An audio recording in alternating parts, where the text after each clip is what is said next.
Okay, we're gonna. I got a quick introduction for David. So Well, first, after me. After you. Get to talk first. Okay,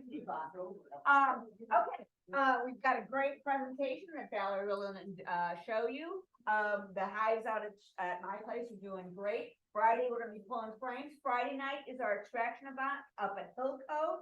So, and those of you who want to bring frames are welcome to bring frames, but you're being put on a list. Whoever contacted me first, that's the order we kind of go down and stuff. So we'll be showing you how to do various uncapping methods, even though we won't have Cindy's great red knife demonstration. Somebody else has just got the phone with the next. So that's where we go.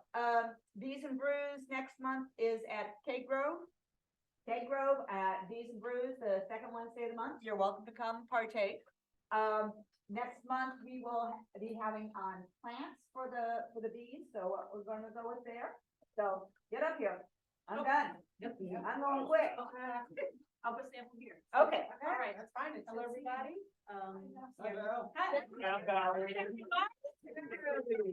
was one of your board members, by the way. Secretary of the board. Hello. How are you doing? And it's her fault he's here. So quick introduction for our guest David today. David and his wife Sherry have been beekeeping since 1995, or almost 30 years, growing their company from a swarm in a tree to a full honey business selling honey candles and soap products at fairs and vending at markets. In 2006, along with their son, they expanded their business to sell beekeeping equipment and building hives. But I, as many of you, have probably gotten to know David from his YouTube channel, where he educates new and not so new beekeepers on how to control mites, how to build bees of winter physiology, how to evaluate different tools and equipment that beekeepers commonly use, and coffee time, where he muses on life lessons over a warm cup of joe. Today, David will be talking to us about how we can level up our beekeeping experiences while becoming better informed citizen scientists. Please welcome EAS Master Beekeeper, David Burns. I really like that introduction. I need a copy of that. Yeah, you right? Some of it was plagiarized. I really like it. It was fine, but yeah. Bee squad, you need to respond. Being spot. Yeah, well, good. Well, thank you for having me here. You guys are very close by. It was a pleasure to drive you here today, and always good to be with beekeepers, and welcome all the people watching from afar that can't join us. So it's good that all your great team was able to connect the internet and have all this presentation available for those viewing from somewhere else. So we've got a great opportunity today to learn a lot. Going to take you through a lot of information, and I want you to say open-minded. Beekeepers have to be open-minded. The only reason we are where we are today as beekeepers is because early on beekeepers were very open-minded, and so we don't want to get closed-minded. It's tempting to become closed-minded, but we need to be open-minded. Now, I want to talk to you today about leveling up. That's what I'm here to do. I'm here to encourage each of you to think about how can I be more than I am right now in the future in beekeeping? What do I need to do to level up? A lot of beekeepers stay in one place and they think they're leveling up, but they're actually just staying in one place. It's easy to stay a beekeeper and do it year after year, but you're never advancing. In other words, you can be, people say, how long have you kept bees? You could say, I've kept bees for 10 years, and you can still be a one-year beekeeper after 10 years. So you need to level up each year, keep gaining information. And the only way to do that is be open-minded and realize that beekeeping is actually fun. It's an opportunity for us to expand our thinking, to grow, and do a lot of experimenting. Most of the things that I've figured out myself is I went out there to the bee yard when I first started out, and I just started experimenting. Just started trying to figure it out. So that's what we're going to talk about today. So beekeeping really isn't rocket science at all. Maybe a little bit, but not really. So, You pushed the button. I know, sorry. All you have to do is bring my presentation Yep, back up. yep. Yep. You had it there, but you pushed the wrong one, I think. Hold on. You'll get it. I've seen you at work before. I didn't know Oh. you're gonna, Screen 2 or screen 1? right down below. There you go. Yep. I think you double click. You should single click. One of these days. That was only a single click and we didn't get anything. Yeah.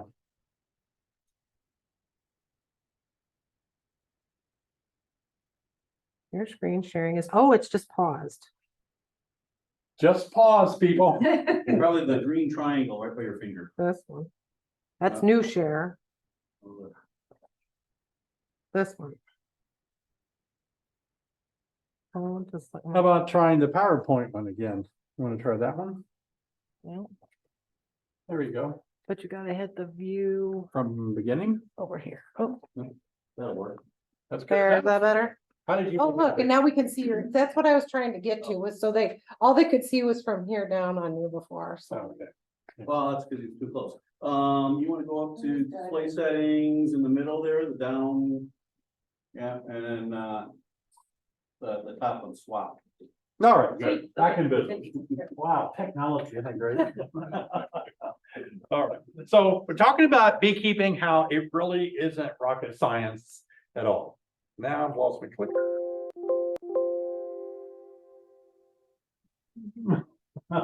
It worked earlier, didn't it?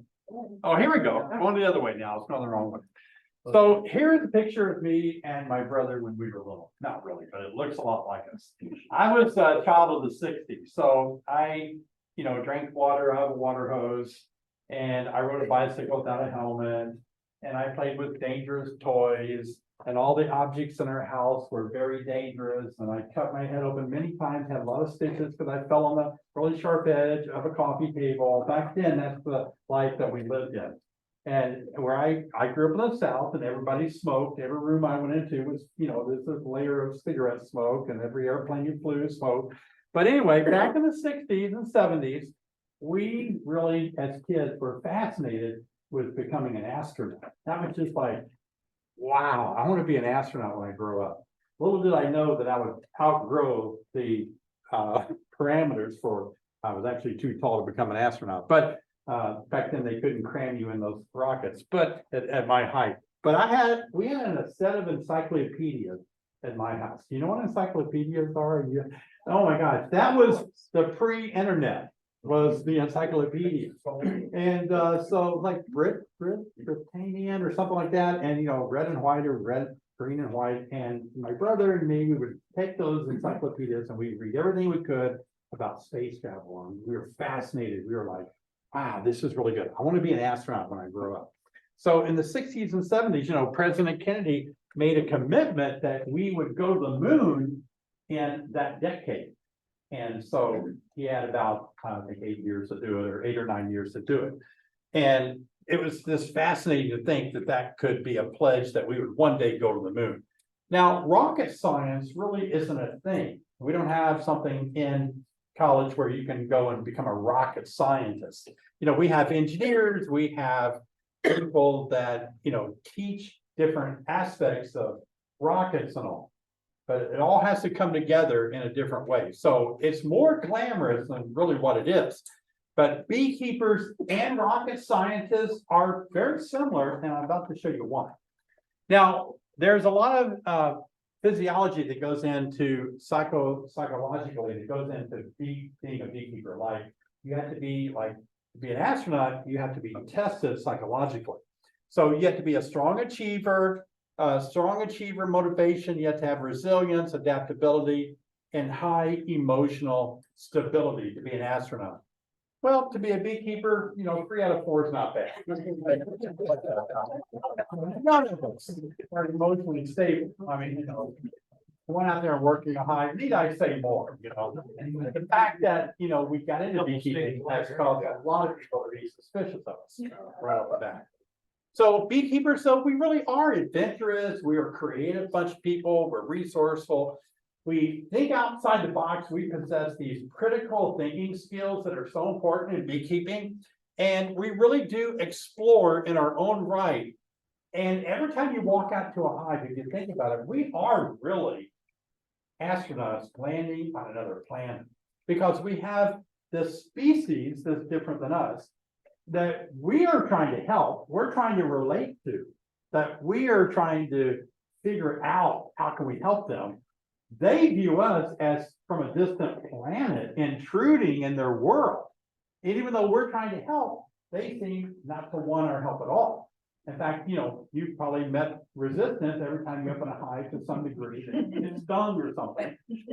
And that's how we would be if somebody invaded our planet and, you know, even though they looked different, they couldn't communicate with us at all, we would be suspicious and we'd probably put a fight about it. But there's no way that we can communicate to bees. And we can communicate to other animals, and honeybees are animals, but we can't really successfully communicate to bees as much as we try. So all of this together turns us in, though, to becoming citizen scientists. You don't have to be an entomologist. You don't have to be somebody with a degree to really make an impact on honeybees and actually become very successful as a beekeeper. Now, let's talk about going from a hobbyist to becoming a citizen scientist. A citizen scientist means that you're just going to take your backyard experience and you're going to get a little deeper into it, keep better notes, have fun with it, and experiment and try to learn a lot of things about honeybees in one hive or two hives, however many hives you have. Or it doesn't matter, you don't have to have a whole bunch. But we want to level up, we want to expand our knowledge because beekeeping is really quite a craft.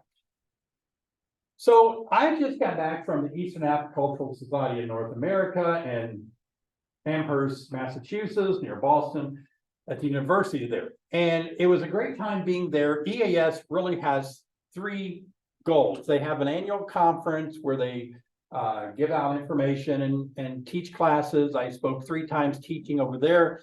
And then as a society, they also collect donations for research in honeybees. And then the third arm of EAS is that they certify master beekeeper candidates. And so the master beekeeper program exists so that people are motivated and encouraged to take beekeeping to another level. Now, I know that when I first thought about doing that, I thought, gosh, there's no way I would ever become a master beekeeper.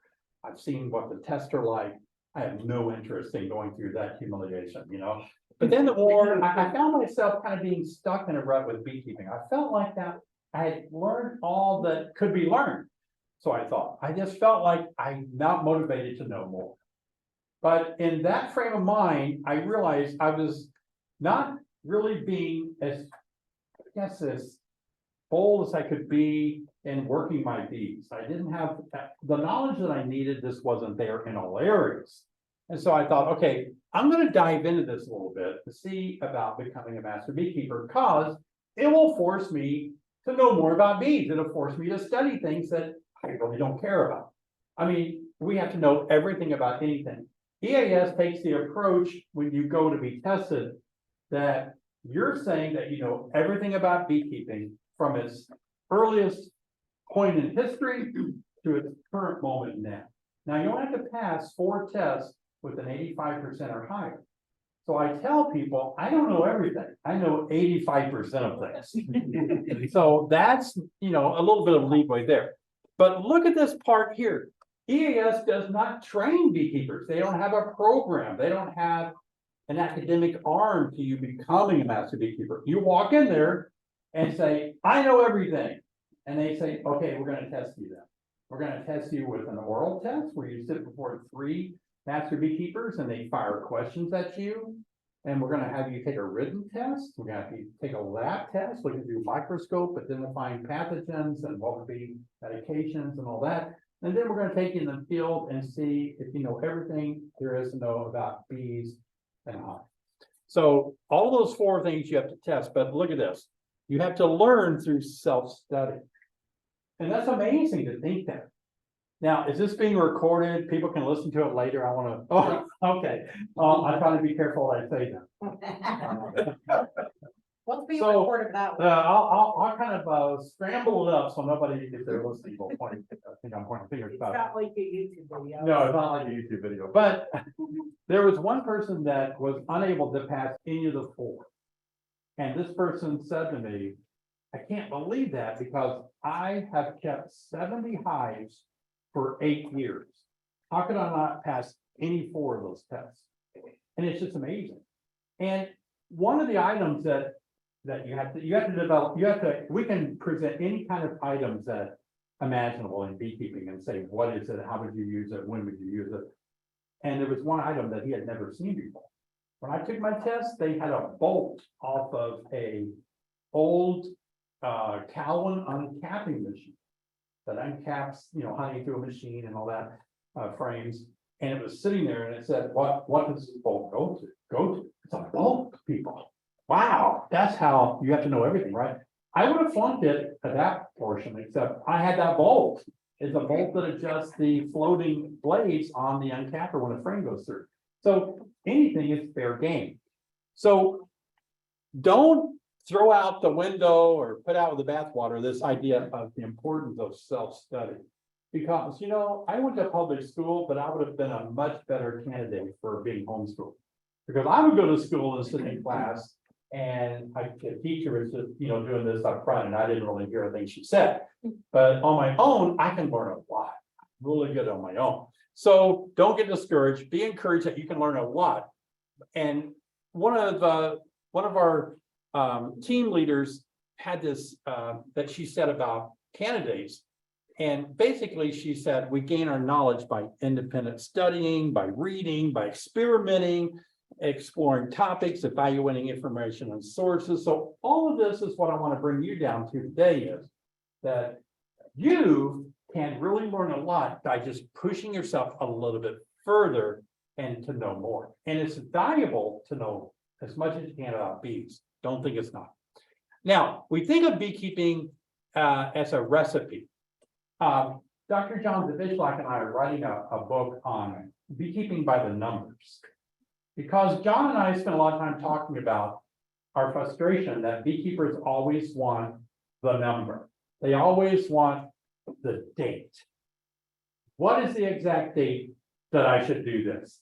What is the exact time that I should do this?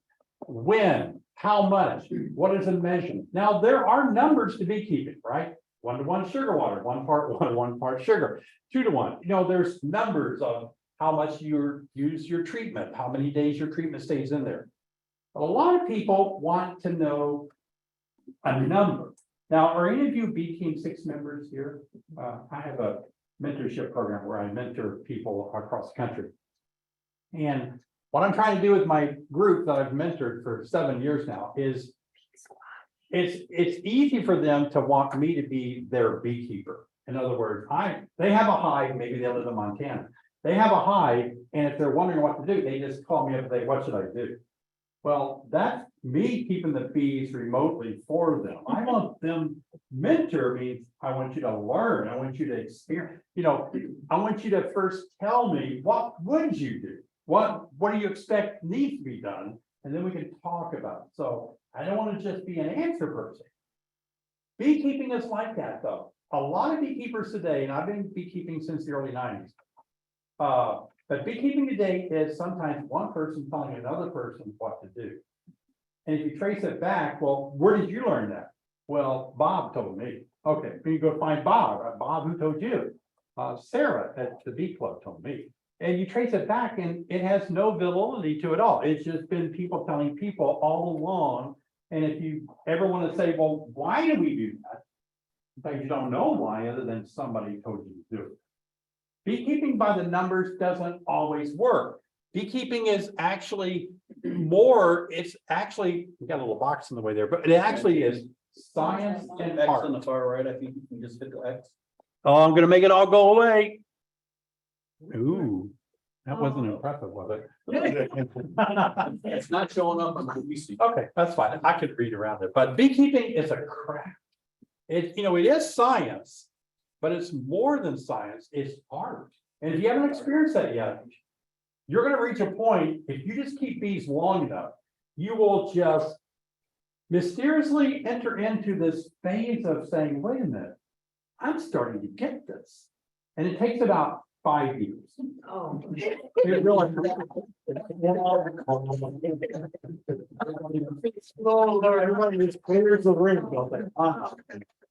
In fact, you can't even apply to be a master beekeeper unless you've had at least 5 years. Okay. So about year 5 is when you start to really connect the dots in beekeeping. And so I'm gonna show you more about the timing of that and why that's important. Oh, there we go. So beekeeping is a mixture of, it's a craft that's a mixture of science and art. We really do need science. I'm telling you, beekeeping is science. I wouldn't say it's not at all. Formulaic beekeeping, though, is what we have to be careful about. We need formulas. The state of Maryland, when I was at EAS, they had this little laminated sheet. You can't see it where you're at, but it has all these different numbers and dates and all. And it's really good for a new beginner to get familiar with the science of beekeeping. Do you have one of those posters that shows how many days from an egg to adult worker, egg to adult drone, an egg to a queen, and it shows the larvae stage and what a queen cup looks like? Those are great little posters. I had one when I first started beekeeping. I just memorized all of that. I was like, oh, wow. 21 days to be a worker, 24 to be a drone, 16 to be a queen. All this information is so fun for me to learn about beekeeping. And for the most part, bees are right to the number, within a few hours and how they progress. But there's math to beekeeping. Beekeeping really isn't so much a recipe. It's not cookbook science. So that's the part where beekeepers get really frustrated. I took a class, they say. I took a beginner's class. I learned all these numbers. I learned what I'm supposed to do. But now, should I put a super on it? Should I confine them to one deep or give them room to go to another deep? Should I split the hive? When do I split? Is it wrong to split it now? Is it too late to split in August? These questions really aren't addressed in most of the classes because that's the part of the art and the art and the craft of it that is hard to hand down. We can hand down the science real easy, but the art and the craft is kind of tough. But let's talk more about it. So we'll go into this. A B Team 6 member sent me this email. And the person said, good morning, David from Michigan. Moving hive for more sun exposure. I have a Florida moving screen and white plastic robber screen available. Which would work best? How do I do the move? Thank you in advance for your help. Now, you may not know some of these terminologies, but let me just help you out here. One is here. I think I brought all my show and tell. That was my most favorite time of school, was show and tell. Back in, well, I can't say that. Yeah, I can. Back in my day, show and tell, you could bring a knife to school and show your knife, and you could bring your dad's shotgun. I live in the South. Now that's in the 60s, though. That's a different time. You can't do that now. All right. So she said she has this, which is a Florida moving screen. You put it on your hive in the middle of the day. All the bees land on it. They go in the tiny little holes and they don't go back out. So you can, if you're getting somebody was spraying mosquito spray or something in the middle of the day, you could make all your foragers land. They go inside. You kind of capture all your bees. So she's saying, should I use this Florida moving screen or should I use a white robber screen in order to move my hive? Now, there's a lot going on here. So this is one of those questions like they don't really teach in a beginner's class, but actually there is some science to this that's pretty easy to figure out. So let's unwind it, right? All right, you're going to help me. So she's wanting to move the hive for more sun. So maybe somebody told her that if they're in the direct sunlight, she'll have less. Oh, wow, you're great. Yeah, you'll have less small hive beetles. You have less insects because, insects don't have fun out in the dead sun like we don't either on a day like today. All right, so she's maybe wanting to move them out of a shady spot. And she's thinking she can go out there and just cover them up and move them and she didn't really say how far, but she's gonna move the hive out in the sun. So the problem is, bees, fortunately, are really good at finding their own home. So the minute those foragers get old enough, about day 23, they're gonna take an orientation flight. You've seen those that was fly around the hive for 1 or 2 days, they do circles. They actually fly and look at, measure and just look at the hive. It's quite interesting to watch them. And then they kind of fly a little bit further out. You know, early foragers really stay very close to home. For a day or 2 or 3, they only go 10 to 20 feet away, flower. I mean, they're just like out there going, Mom, look at me. I'm going to the clover over here, 10 feet away, you know? Wow, good for you. That was good. Eventually, they have to take a big circle flight and venture off 2 to 3 miles away, and find their way home and to the exact location, because they're not going to be welcome to any other hive. So in this case, all these bees had memorized their location. If she moves them more than just a few feet, those bees have no way of finding their home. Isn't that amazing? No way to find their home. You would think, are they idiots? It's right there. You know, if somebody moved my house 6 feet, I might think that was funny looking, but I could still see the house. Right? Bees, I've moved hives before like that. Bees will come back and hover where their house is and protest. Like, we're not going anywhere till our house comes back. We're gonna just fly right here. This is where home is. So this is one of these questions like I'm pondered about. How in the world do I help anyone understand this whole concept that if you want to move it more than just 2 inches a day to that sunny spot, it's not going to work. And if you want to move it a lot, you're going to have to pick the hive up, put it in the back of your pickup truck at night, closing it all up with maybe the robber screen, and then put the hive 3 miles away at least, and leave them there for 2 weeks. 2 weeks later, move them back to your place in that nice new location. Now, the reason we're doing that is because 2 weeks away, the older foragers kind of die anyway, because if they start dying, they start foraging at day 23, and they're going to die at day 36, they're only flying for 13 days, which is basically 2 weeks. So the new foragers that have started to take an orientation flight in the new location, they're going to be moved back, and they've never seen your place before. So they're just going to take a new orientation flight, because the first time they fly out, they say, I'm totally confused. I don't know what to do. Let's just redo this, you know. In other words, you hear in their mind, recalculate. Recalculate. Recalculate. Okay, so we need to do more with the encouragement of personal growth. You know, we need to say to this person, what would you do? And why do you think it would work? What do you do? And give me the science behind it. Like, you can give somebody a math equation and they can throw an answer up there. But then, you know, if you ever work with children, you want to say, show me your work. I want to see where you got to that number to make sure you didn't ask Alexa or do it on a calculator. Show me your work. So in beekeeping, I think sometimes we need to put a little bit more time into figuring out, why will this work or why won't this work? So we can present math and science about bees, but leveling up, it means we really do have to know a lot more about bees to be more successful at beekeeping. So success, though, is different for each beekeeper. All of us want to be a successful beekeeper. If you're brand new to beekeeping, which some of you must be, because when I said 5 years, there was a gasp.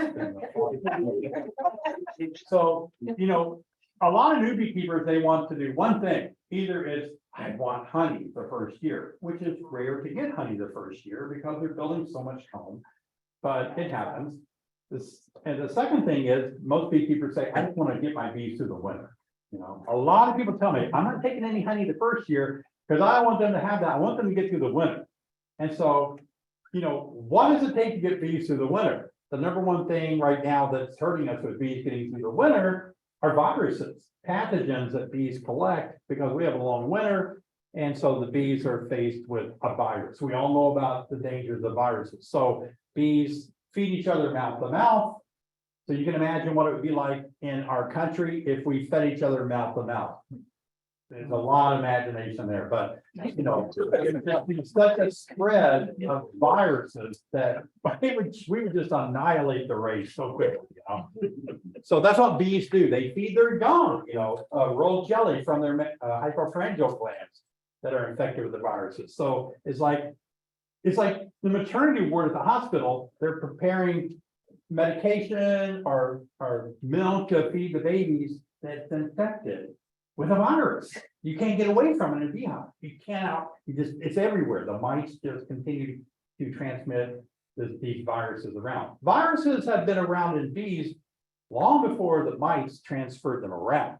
So even without mice, we still have some viruses, but we have them worse now. Okay, so we are citizen scientists. NASA had 9 years to send somebody to the moon, and they did it in 7. We're not rushed. We can take all the time we want to enjoy learning more about bees. Make it an ambition of yours to say, you know, I'm kind of inspired. I want to know more about bees. They're fascinating creatures. Let me tell you this. Once you dive deeper into honeybees, they're a lot more fascinating than you can ever imagine. Mice are fascinating little creatures. They reproduce, the Varroa destructor reproduce by kissing. Wow, did you know that about mice? Mice don't have eyes. The Varroa mite doesn't even have eyeball. Can't even see. So there's a lot for us to be fascinated about, but we are all of these things here, and that's what's going to drive us to be citizen scientists. Now, maybe you've heard of this, the Dunning-Kruger effect. It applies to a lot of things, but it really applies to beekeeping, I think, because when we started beekeeping, we really don't know much about it. You know, when I first started beekeeping, a guy came up to me and he said, "Hey, David, you want to help me get a beehive out of a fallen tree?" And I was like, "It's 30," and I was like, "Yeah, that sounds good." He said, "I'll get you the equipment. I'll give you a bee suit. We'll take the bees out of that fallen tree. We'll put them in a hive, and away you go." That really sounded simple. And so threw everything in his truck, showed up at the fallen tree, and he got me all suited up in a bee suit. This is all new to me. I knew nothing about beekeeping back then. And he gets his chainsaw out. It's a big fallen tree.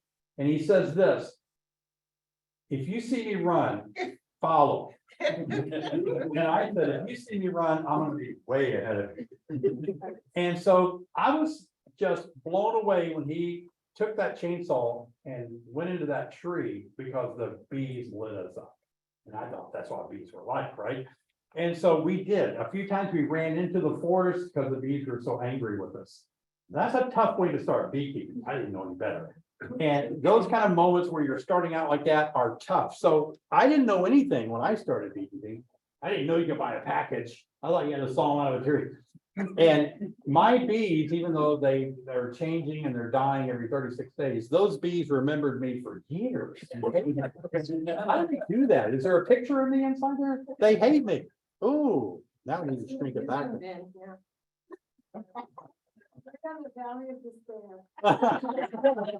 Right in the valley of despair. Where's the? It was so easy to go closer, wasn't it? It was, let's see. Let's try to back up and go forward. Maybe things will wash away. Oh, there you go. It did work. Oh, Yeah, okay. perfect. So I won't touch it this time, but anyway, starting out knowing nothing, and then all at once you start beekeeping, and a lot of people start beekeeping, they think they know everything. They really do. I've taught a lot of basic beginner classes and in person, and a lot of people come to the class thinking they know a lot. But actually, you'd be surprised at how little you do know. You know enough to get rolling, but you don't know that much. And what happens is, along here, you start dipping down because things just aren't making sense anymore. I don't remember what they said in class. I don't really know what to do. So many people right now who have kept bees a year or two are sending me photos of the bees on the outside of the hive. The bees, why are they say, why are they washboarding? They use words like, why are they moving back and forth? Why are they vibrating? They're washboarding. Why are they bearding? Are my hives going to swarm because they're bearding on the outside? That's a real common question from people that have kept bees a long time. They're bearding on the outside because it's hot on the inside. That's the only reason. It's hot. And we're going to burn the brood up with your hot bodies in here. So get outside and go sit on the porch a while. As simple as that. They're vibrating back and forth because we have no clue. We're so brilliant when it comes to honeybees, but we have no clue why they do that washboard thing. I personally have studied it vigorously, and I can't figure anything about it at all. Okay, so after the Valley of Despair, though, a lot of beekeepers will quit about right here. And then, but over time, you can develop this slope and enlightenment where you can kind of plateau in a sustainability. You start learning things about bees, you're learning from a few mistakes you make and things get better. Now, Randy Oliver, famous beekeeping scientist, kind of took the same thing and added his little touch to it. But he said, you know, beginners, about year 3, they're the peak of their expertise. And then they are know-it-alls after year 3 because they've been to all the conferences, clubs, and they've had a lot of more information given to them. But then the 4th year, they kind of bottom out, and he calls it the pit of despair. After 4 years of losing bees, 4 years in a row, your significant others will say, I thought this was gonna make money. This has become a bottomless pit. I thought we were gonna get honey. And we haven't even got a drop of honey. And every year you keep buying and paying for more bees. So that's kind of this is where all the divorce happens right here, separations and things go bad. But if you can get through that, that's all you say you need to be a beekeeper 5 years for becoming a master beekeeper candidate. You start to learn things. You start, you have this ability to start adding knowledge. It is like a snowball going down a hill. It collects more snow and gets, you know, going faster. So beekeeping is a lot like that as well. Well, what keeps us from leveling up? Actually, new beekeepers often chase the newest things. We do that in life, don't we? You know, newest fads. We're not really looking so much for solutions that we can come up with. We just want somebody to hand us this magic pill, this new thing that we can put on our hive and all of our problems go away. And, you know, that's what keeps so many things going today. Sad to say, that's what keeps, well, I'm not going to say that. But so we have to be careful. There's a lot of things that we can do that we're wasting our time chasing all this new equipment, this new fads. People email me daily, so many times every day and say, have you heard about this? Have you heard about this new item, that new item, this new thing, that new thing? And I walk through vendor aisles at conferences and I see all these new things that they're presenting to beekeepers. And I understand, you know, today people need to make money. I get it, but sometimes I have to bite my tongue because I just know there's no way that item will work. There's just no way. It's flat out no way. But everyone will buy it and load it up because of a claim that says if you put this on your hive, you'll have this and that and so on. It's like queens, for example. A lot of new beekeepers will face, I don't want to embarrass you if you're in this category, everyone's in that category, but at one point you have this idea that if I could get a better queen, then all my problems will go away. A better queen, a mite resistant queen, a queen that makes more honey, a queen that does this and that, a queen that overwinters well, you know, a perfect queen. Bad news for you, it isn't out there. There's no special queen.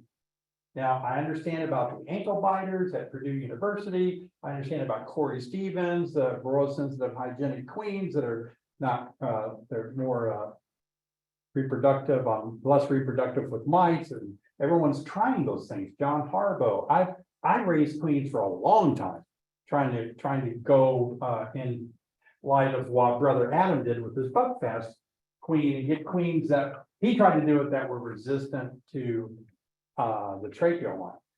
I was trying to get it that they could be more resistant to mites and overwinter better and all of those things. It's haploid diploid genetics. A queen mates with over 20 drones. It's hard to keep strict lines, see. Even if you instrumentally inseminate, that queen is likely to die within a year or two and be replaced by another queen. And so you can't really bank on the queen saving the day for you. Now, people challenge me sometimes and they'll say, wait a minute, this one guy promises that his queens are mite resistant queens. It's not out there. That's not true at all. There's no such thing as that. They can be a little more mite resistant, maybe, but what are you sacrificing? Maybe they won't make honey like you think. Now, if somebody had that perfect queen, then we'd all be buying it, and that person would be a millionaire. And people wouldn't keep pouring treatments and everything into the hive. We may be there, I think we could be there in 200 years. I think that's a possibility, not in our lifetime, So anyway, latest gadget would include a special queen, or, a lot of people will buy bees and they won't do well, and next year they'll say, well, next year I'm gonna try a nuke, I'm gonna buy a nucleus, or next year I'm gonna buy from a different package, a different thing. Now you can try a different hive. You can try, Langstroth hive, this isn't good enough, so now you can try a, name your hive. You can try a top bar hive, you can try the happy me hive, the horizontal hive. Maybe that will solve the problem. When it all gets around to it, the one thing that's missing is our skill set. It's our ability to manage a colony by looking at it, understanding it, and giving the colony what they need to be very successful or very strong. So I gather a lot of information from over 200 B Team 6 members that have been asking me questions on a daily basis, several an hour, all over the United States about what do I do about this and that. So I've gathered all this information, and I know what new beginners are wrestling with. And the big thing that they're wrestling with is not so much not knowing what to do, but they want to formulate beekeeping. My wife is a great cook. I know you can't tell it by the size of me. I should be much bigger than I am, but genetically, for some reason, I can eat like a horse and not look like a pig, but. I know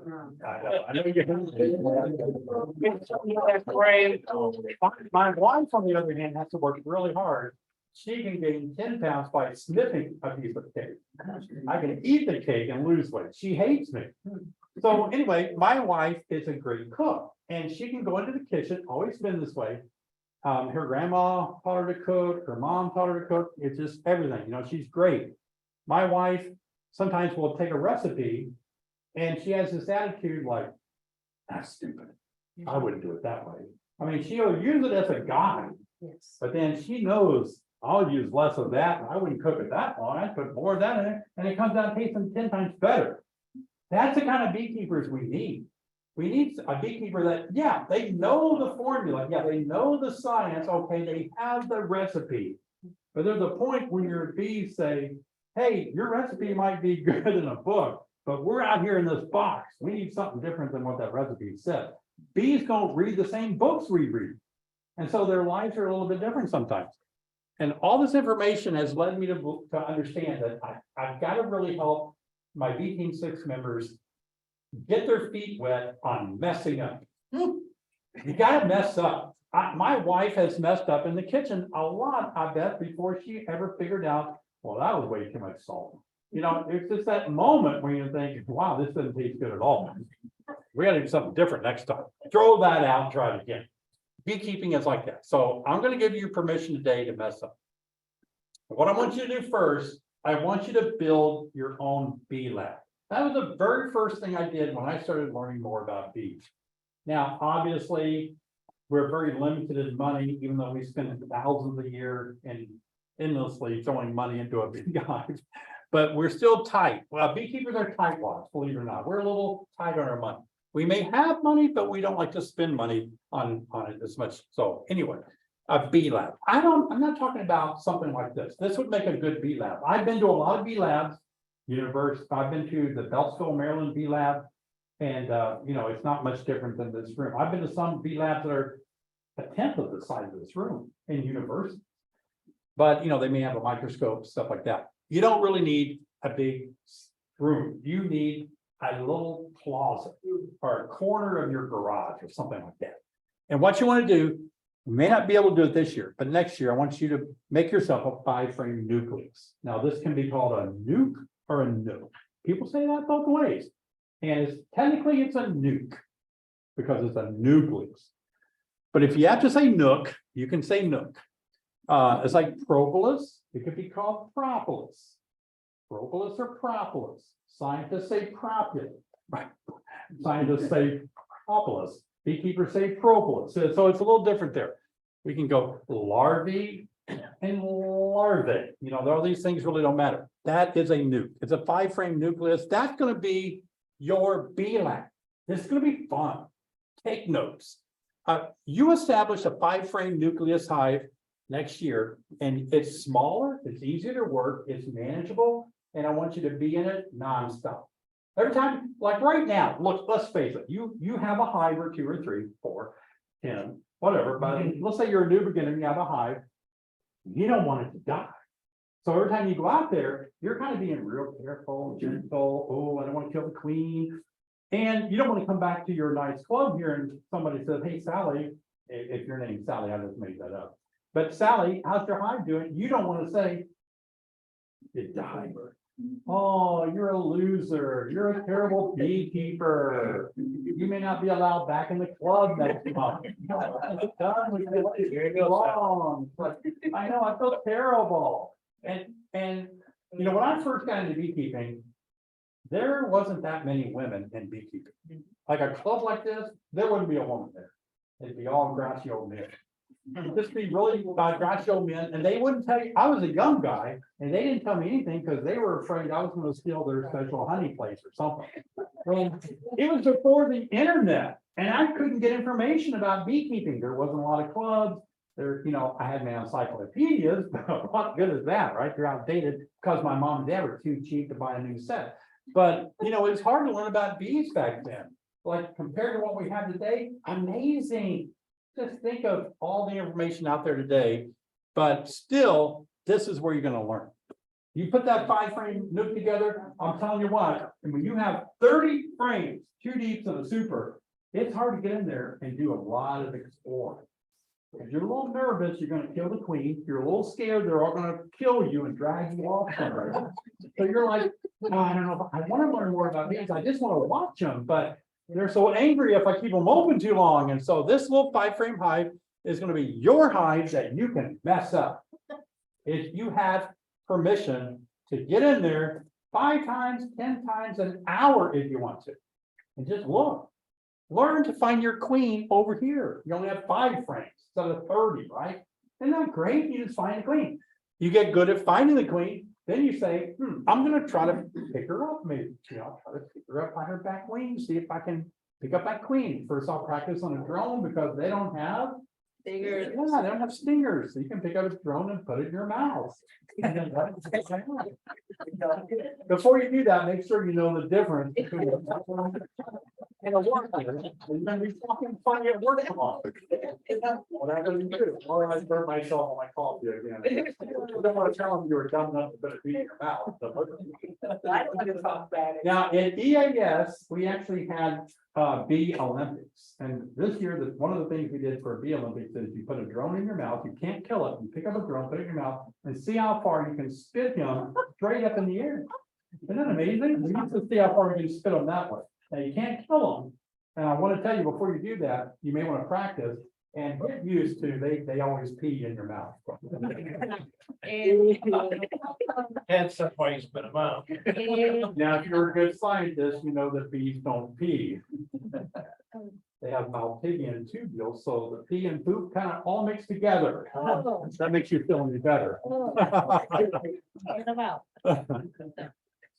So in this little 5-frame nucleus, this is going to be your bee lab. This is where you're going to learn so much. Okay, it's like I'm going to go out and play with my 5-frame nucleus. I'm going to see what bees do. Take a frame out, move it over your picnic table, just sit there, put some readers on, look up close, watch what they do. Oh, here's one coming out. Here's one doing this. What does it do when it first comes out? Let's watch and see. You know, it's just fun. Just do these little experiments, observe it, experiment, have a lot of fun with it. And one of the other things that really is a great addition is a microscope. And that's because bees are very small to us and it's hard to see everything. There's a $33 microscope that I bought and I've had so much fun. Now I've got the big expensive lab microscopes, you know, for looking at nosema spores and all that, dissecting microscopes. But this little thing is so fun. You need to buy that. It may be, somebody told me it's less than $33 now. But anyway, this is a picture I took of a bee. This is the pollen basket. it's really not a basket, it's just hairs on the back legs. So when bees go to flowers, they gather up some pollen, they take a little nectar from the nectaries of the flowers, and then they mix it with the pollen, so it's kind of a little bit sticky, and it attaches, they just move it with all their other legs to the back, and that way they can bring this protein back to the hive. So, but you can take that little microscope, and one of the things you learn, if you've never looked at bees under a microscope, is that very hairy, like a dog. They're very hairy. Hairs everywhere. They have hairs on the facets of their palms. I think there's like 1,500 facets on each compound eye. How many eyes do bees have? What do you think? Five. That's, you think five's a good answer? We have $5, $5. He'll give me 4. You know, anybody else? What do you think? Huh? Some are saying 2. What do you think? 6. Okay. Well, 5 is a good answer. They have 2 compound eyes, big compound eyes, kind of mosaic, because there are sections of facets and each one has some hair on it, and that helps them perceive around them the environment. But they have 3 ocelli, 3 eyes on top of their head, fixed lenses. So it helps them navigate because they're triangular. Several other insects have that. And that is also used for determining light. But we think that when bees are ready to leave their hive when the sun comes up, they might use the ocelli to help them evaluate the light. Now you can see that under a microscope. You can look at the 3 eyes on top of their head. You can see the big 2 eyes. So think about this could be something that you add to your bee lab, just a really inexpensive microscope, and start learning about bees. And what happens then when you see something, you're going to say to yourself, what is that? Why is that on there? Like this, the little camera, the little microscope, look at that. There's a bee's wing. You can see the little veins in the wing. But look at those little black dots. What do you think those are? Little black dots, all. Sensors. What do you, receptors? Somebody- Sensors. Sensors? They send the wind. Oh, okay. Sensors, yeah. Little black dots. They're tiny little hairs. And like you said, their way of sensing the movement of their wings, it just gives them telemetry reports back, and does a little protection, but you would have never noticed that if you hadn't zoomed in on your little microscope there.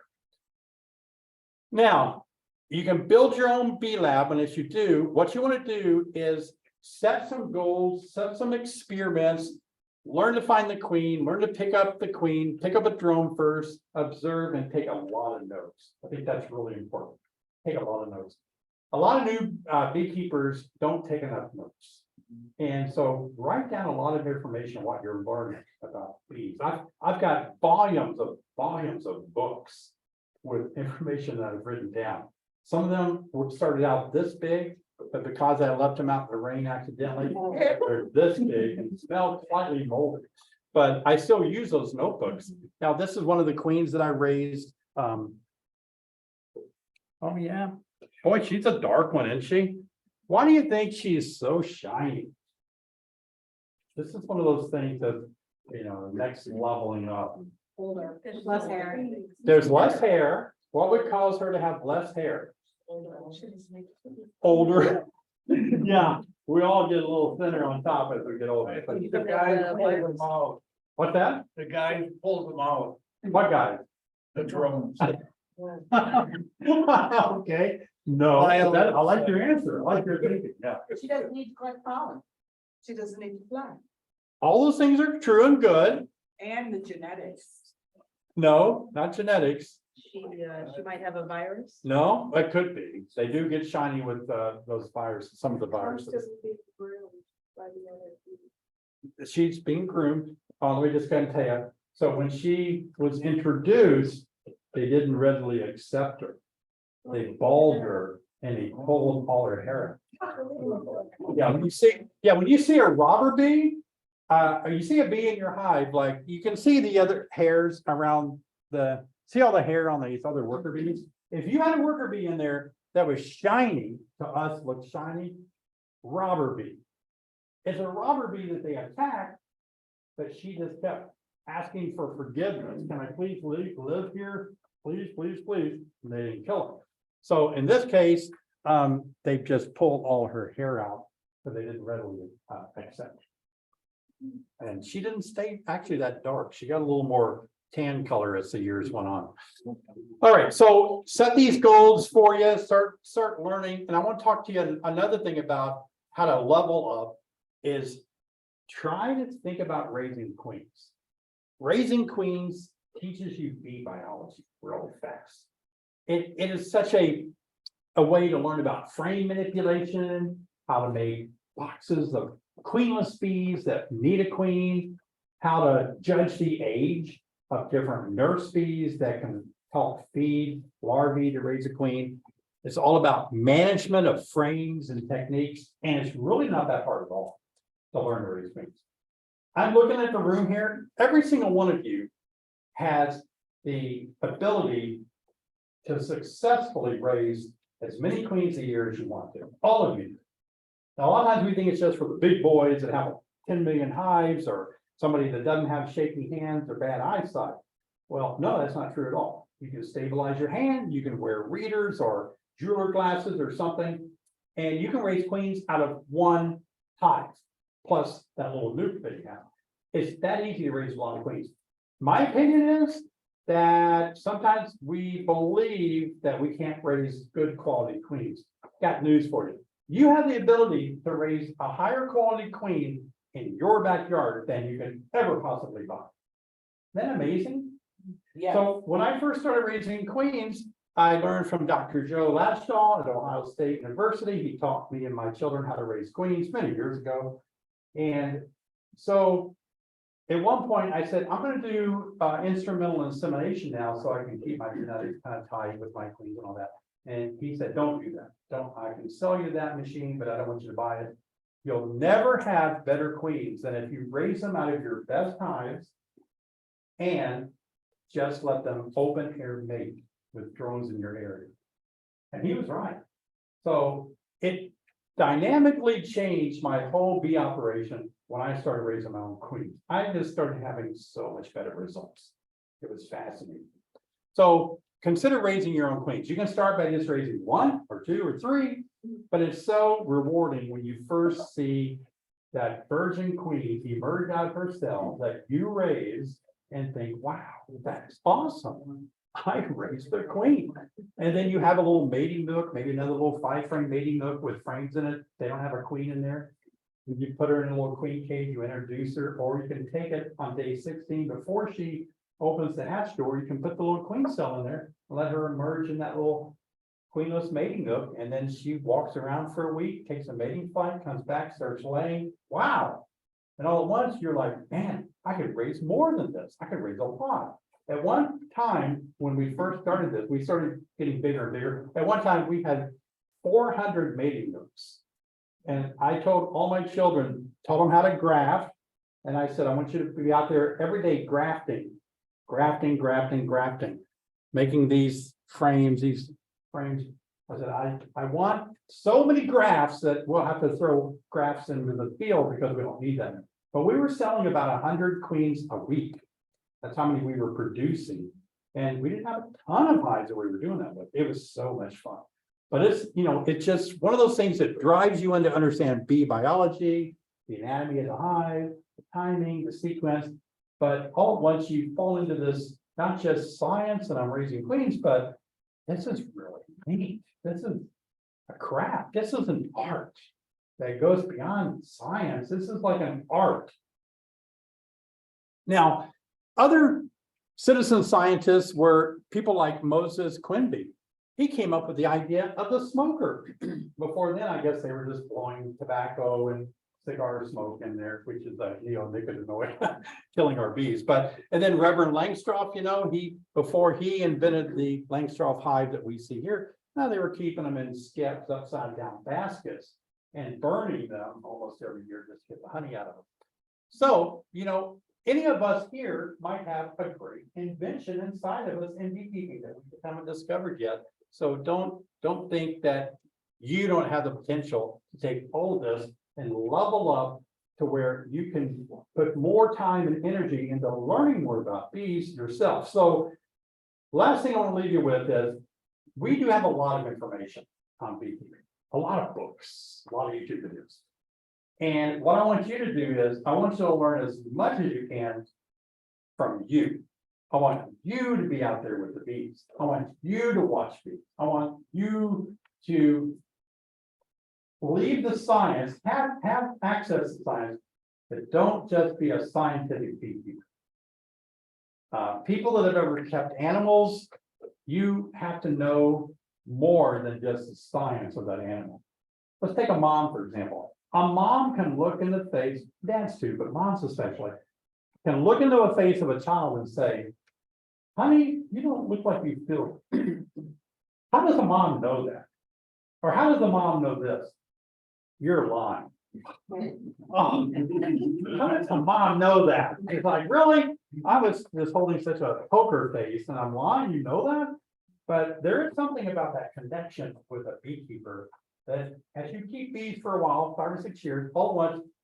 I mean, I can open up one of your hives right now and just from my years of experience, it sounds very arrogant, but it doesn't take me long at all to say, oh, I see this, or I see a lack of that, you know, I see you don't have enough of this. Where a new beekeeper just doesn't have that ability to do that yet. They don't know how to apply those principles yet. So you'll learn it by just going out there, watching, learning, reading the frames over and over again. Very good. Well, I had a lot of fun talking to you guys tonight, and I want to have a time for questions where you can ask me any questions about beekeeping if you want to tonight. Yeah. Okay, so you raise queens and you got all these extra queens, but you don't need these queens. What do you do with them? There are several things you can do with extra queens. You can make your own splits, like in the spring, if you had a queen, you can multiply your own operation. Obviously, you have a bee club here, so you can let people know you have queens and you can sell them to your club here. Or in the case of what we did, we started selling them online to beekeepers across the country. And we didn't know what we were doing, but I knew enough to think, I'm gonna ship these, right? I'm gonna ship them. And I learned a technique that nobody told me about because my colleagues were having trouble getting their queens to the customer. And the queens would arrive dead. Anybody ever received a dead queen in the mail or something? So what I developed was a technique where right when I only ship overnight, a little more money, UPS overnight. I take a dab of water on my finger, spread it over the cage of the queen, and a dab of honey, spread it over the cage of the queen. 4 attendants, put them in there, and I ship them. They get there by 10 o'clock the next morning. They always arrive perfect. And so that water and that honey, just a little bit on the outside of a cage, made all the difference in the world. One of my workers kept losing all the queens that he was producing. He'd bring me dead queens. I'm like, how are these queens dying in the bee yard? Did you not raise them right? He's like, no. So then I had to start thinking, okay, what are you doing wrong? Take me through the whole process. Here's what he said. I capture the queen, I mark her, I put her in the cage, I put 4 attendants in. Great. Where do you put her after that? On top of the hive. Oh. In the direct sunlight? Is that wrong? It's very wrong. So he's just laying his queens on top of the hive and picking them up an hour or 2 later. It's just way too hot for them to be up there on top of that sun like that. But then please always keep your queens in the shade. So yeah, selling them online if you wanted to sell your. Wow, there's such a demand for queens. It's amazing. We can't produce enough queens right now for the beekeepers' demands for queens. Yeah, good question. What else? Throw me another question. Give me a hardball or something. What kind of struggle do you have? Do you want to requeen every year? Requeen every year? I do like to requeen every year. But I'm willing to go 2 years. Like this year, all my queens are left over. They were new last year, right? So I requeened like before June the 21st. So this year, they've just turned a year old. I'm willing to go another year with them. It's not that dangerous for me to do that, but I'll never have a queen longer than 2 or 3 years most. Because here in Illinois, if we lose a queen in the wintertime, it's so long before we get a replacement. We'll lose the hive, but before somebody can ship us a queen, unless you can raise your own. So if you're raising your own queens, it's real easy to requeen every year. It doesn't cost you. Right? That's why it's easy for me. You talk about, your valley of despair. What was your valley of despair? Yeah, so when And then yes. what led to your slope of enlightenment after that? Okay, very good. My valley of despair was I really got on this passion about, I could find a hives somewhere that have been surviving on their own, like in an old barn somewhere, in an old building. And I would go there and I would take them out and I would raise queens from that genetic line. And I did that repeatedly. I would have this criteria. How long have they been in this barn? Are you sure? Well, that's reminded me, there's a hive in Hershey, Pennsylvania, at the Chocolate Place Zoo that has been there 80 years. Wow. The only thing standing between me and that hive is some vicious animal in the cage. I don't remember what it was, like a tiger or a bear or something, you know, I gotta fight that bear for the hive, but I want to go there and see, but right now, it has been there, they say 70 or 80 years. So anyway, I did that. Bees chocolate. Yeah, that bees love chocolate. Well, they pollinate chocolate bees. Well, I guess they requeen, you know, quite often, obviously. Valley of despair was I kept losing those hives. It's like they're dying. They lived in the barn. I raised and it's not working. And I tried for years, 3 to 5 years. How do I capture the genetics of the survival? I call them the Illinois Pioneer Queen. Pioneer, you know, the old stock pioneer mom and dad that nothing gets them down. They drink dirty creek water, you know, they've never had any, don't have to go to the doctor or anything. Pioneer Queen, I couldn't pull it off. Yeah, I was so despair. I wanted to be all natural in my approach to beekeeping. Yeah. And I realized I'm losing everything trying to do this. I've got to stop. I can't do this anymore. So that's when I started taking a more scientific look as to I've got to learn more. What prompted me to learn more was I've got to push myself. That's when I decided to become a master beekeeper, just so that it would force me to learn more. Because otherwise I'm going to kind of lie to myself that I'm learning more when I'm really not. I mean, I carried flashcards around for a year just learning all the different things about bees, you know, all these terminologies, you know, so that's it in a nutshell. I lost too many hives, something isn't right, I need to learn more. And once I started learning more about bees, it becomes really easy to manage bees, the more you know about it. Very easy, actually, extremely easy. Yeah. And so now are you back in the pioneer gig? Today there was an article, every time an article is published, I get 1,000 questions, but today, New York Times had an article about, is beekeeping wrong? And the idea is Dr. Seeley at Cornell says, you know, maybe we should get into Darwinian beekeeping, where we let the bees just fend for themselves, and if they die, they die. You know, that's the way it could be, right? I have so many issues with that. So like I want to not use any treatments on my hives, and I will do everything possible. Right now, this year, my mite levels are low, and I've not had to treat any of my hives. But there's a point when you have to intervene and do something to help bees. We're domesticating bees. They don't live in a box. They live in a tree, right? And our landscape has changed. We don't have as many flowers, and our seasons are different. We brought bees to America. So we're asking bees to do a lot that they're not used to doing. And then there's the introduction of varroa mite that jumps species from the European bee over to the Western bee, our bee. It jumps species. Our bees don't know how to deal with the mites.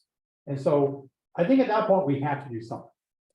And so people that want to be all natural, I get it. I love it. I like it. It sounds great. But we don't apply that to most other areas of our life. I want to be all natural and never go to the doctor. I want to be all natural, never go to the dentist. I want to be all natural and never take my car in for a tune-up. I want to be all hands off, you know.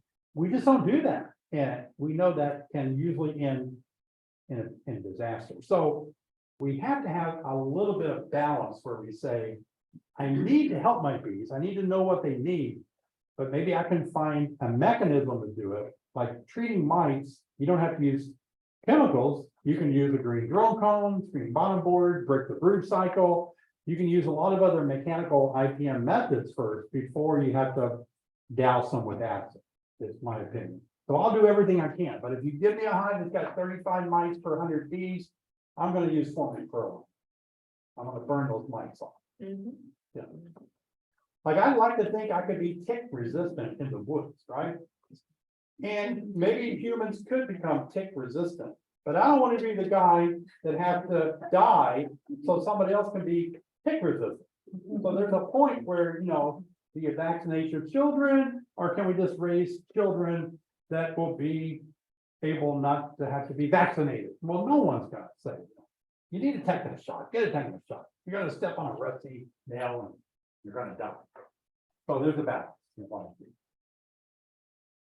Yes, Hi, David. I enjoy your YouTube videos. thank you.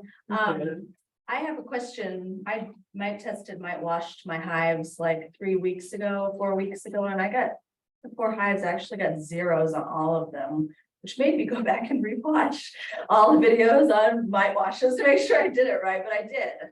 So we're coming up here to like the deadline of when we need to be treating for mites for our bees to raise the bees of winter physiology, Yeah. as you say. Yeah. And if I'm gonna plan on doing mite washes again in another couple of weeks, if I still come up with zeros or really low numbers, should you still treat before winter just to be on the safe side? Oh, no, never, no. No, no, have you don't- set your bees into winter? Don't ever, oh, absolutely, don't ever treat, if you go to the doctor and you don't have strep throat, you're not gonna get amoxicillin.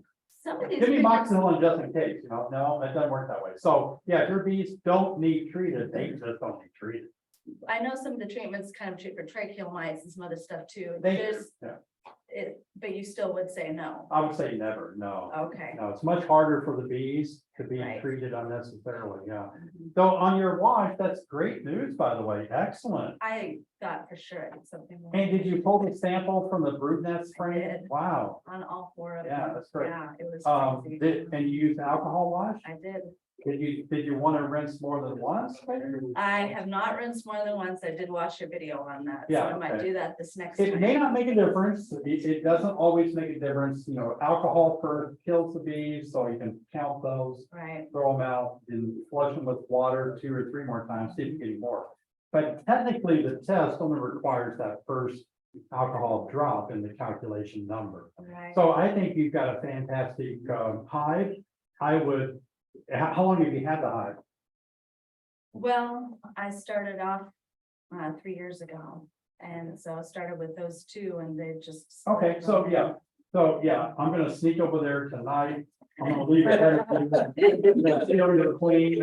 I'm gonna raise queen from your queen. That's the kind of queen that you really wanna raise other bees of. And they're so gentle. Oh, Yeah, gosh. I'm really happy. Or I'll be like that. Like the red hive, mine's the aggressive one. Oh, yeah, don't graft off for a very aggressive hive, there's no reason, we don't need that in the stock, but yeah.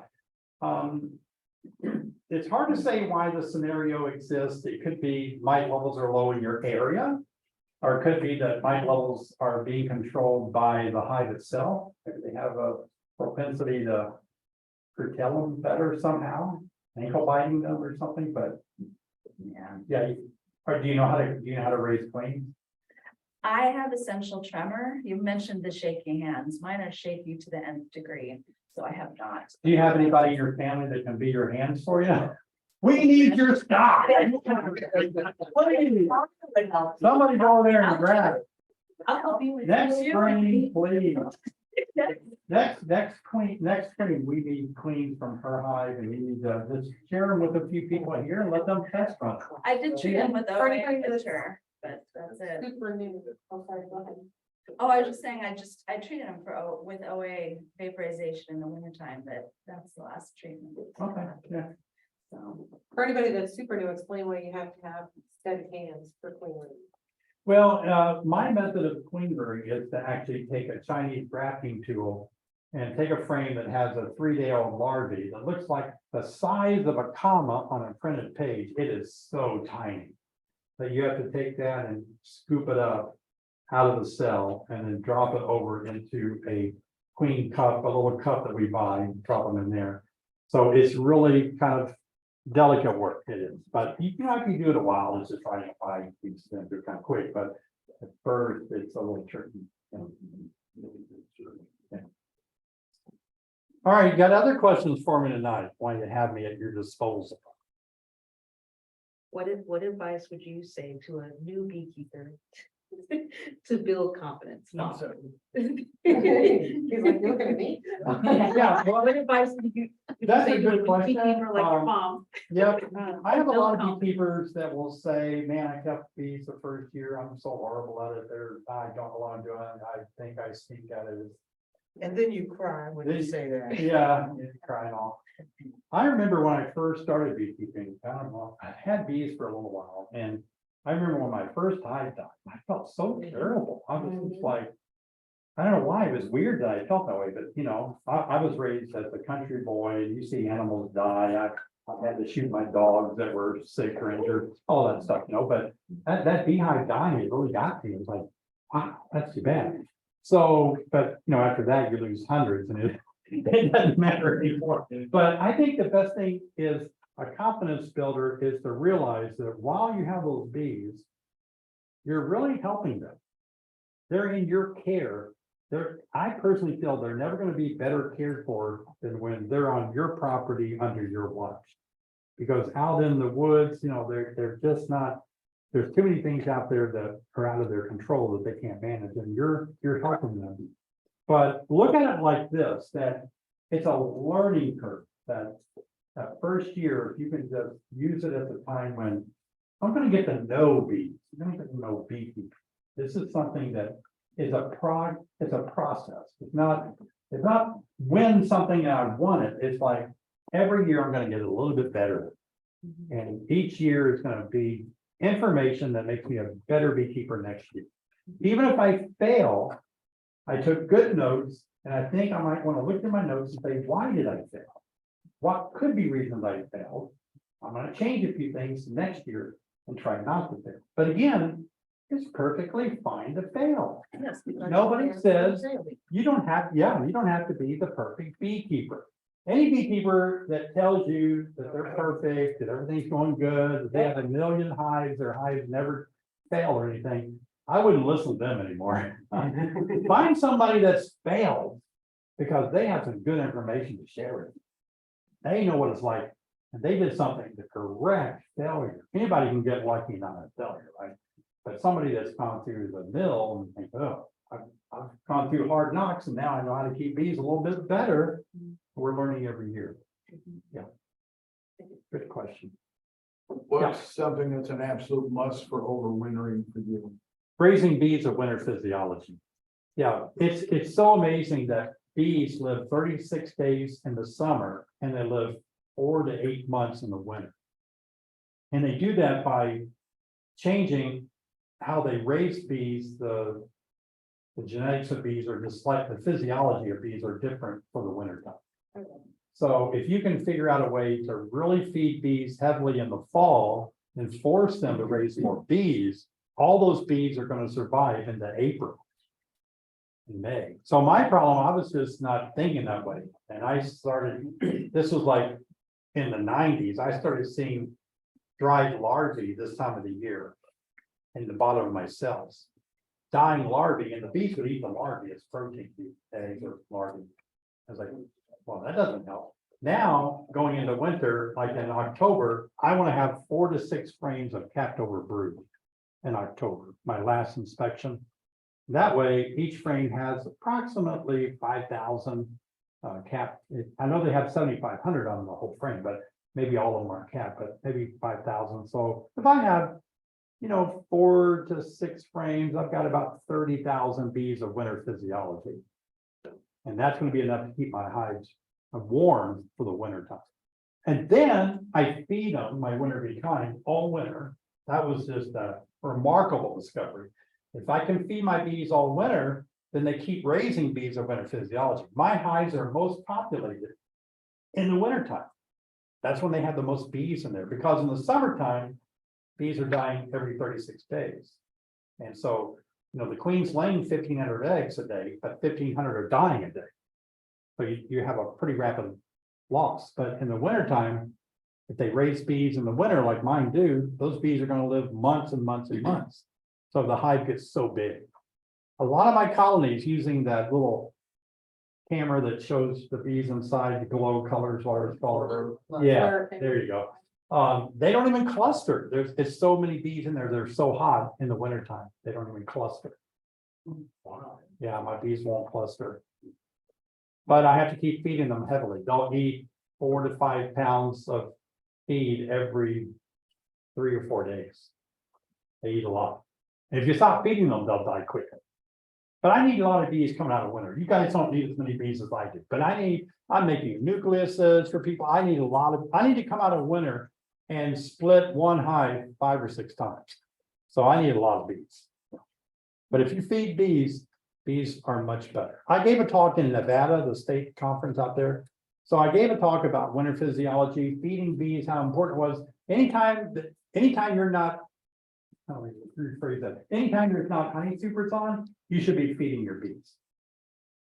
Like anytime, spring, fall, feed your bees. So I gave a talk about it.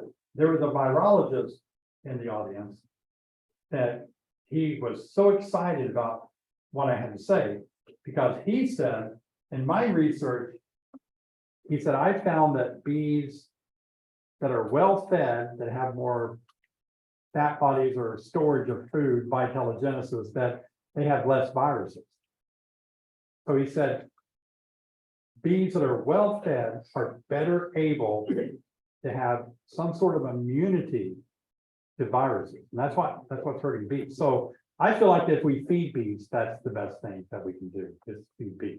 Yeah. Should you take your honey super off to overwinter your bees? I do sometimes. I'll overwinter without any honey supers on. Sometimes I like to leave one of them on. But since I'm feeding them my candy supplement anyway, I don't have to have the honey on. Believe it or not, some studies out of Canada shows that sugar is almost a better food than honey for bees. Sucrose. I know that sounds terrible. Yeah. So when we were doing this, normally do this with bees. That's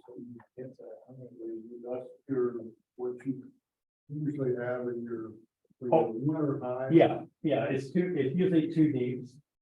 Right. I have overwintered a little bit smaller than that with like a deep and a medium super, those configurations. It doesn't really seem to make much difference for me.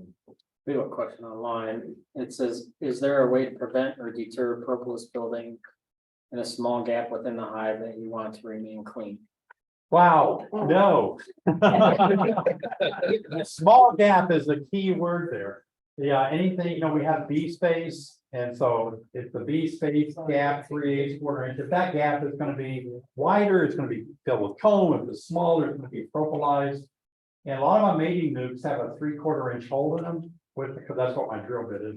And I expect the bees to fly in and out of that 3/4 inch hole. They will propolize the whole entrance except a little space for the bees to go in and out. And that's what propolis means in Gate of the City, the word. So, yeah. But let me tell you one more thing. I'm kind of excited about this. What I discovered about bees is that when they go to a flower and they start lapping or sucking up the nectar from the nectaries of flowers, there's pollen all over the flower, right? And it's attracted to the bees, and it gets on their hairs, and they work it to their back legs. They take that back to the hive. That's what their protein is. Bees eat what we eat. They carbohydrates and protein.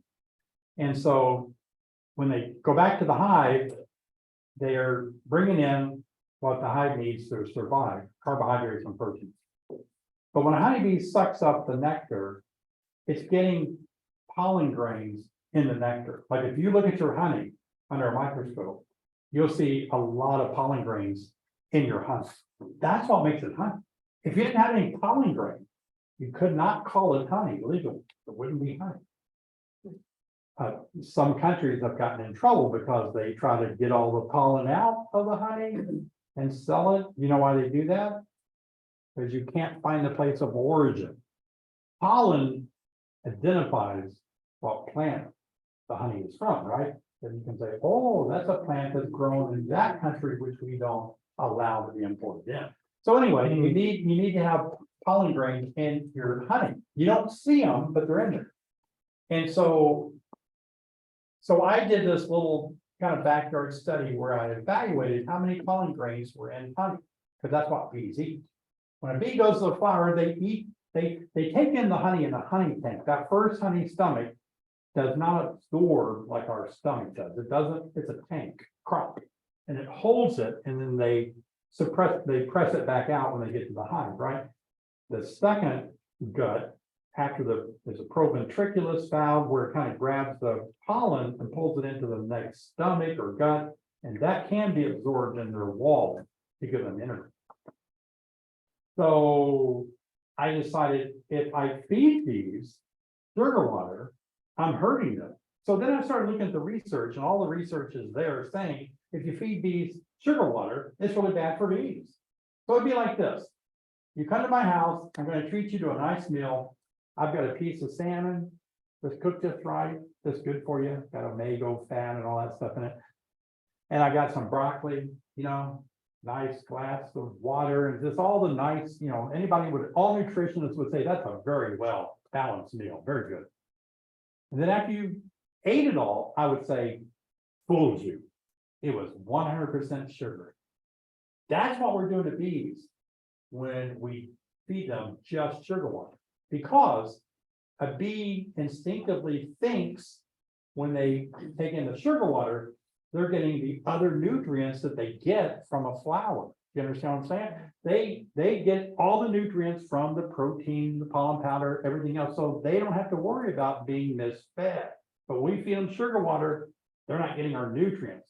Then I would just have an aha moment, jumped out of bed, ran out there and thought, I'm going to figure this out. How much protein powder should I put in my sugar water to mimic what they have in nature, along with amino B chains of protein and honeybee healthy. So I started adding all these ingredients to the sugar water.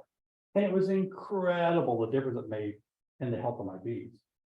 Otherwise, you're just feeding them sugar, and that's not the best thing, sugar alone for them.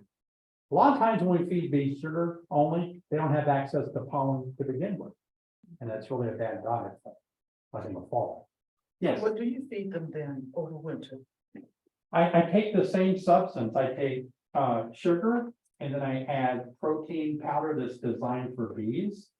And then I add amino B booster, and I add honeybee healthy, which is like a lemongrass smell. And I mix 1 teaspoon of each of those per 1 quart of sugar water, 1-to-1 sugar water. And that's just enough to almost mimic what they're getting in nature. And it's amazing how much.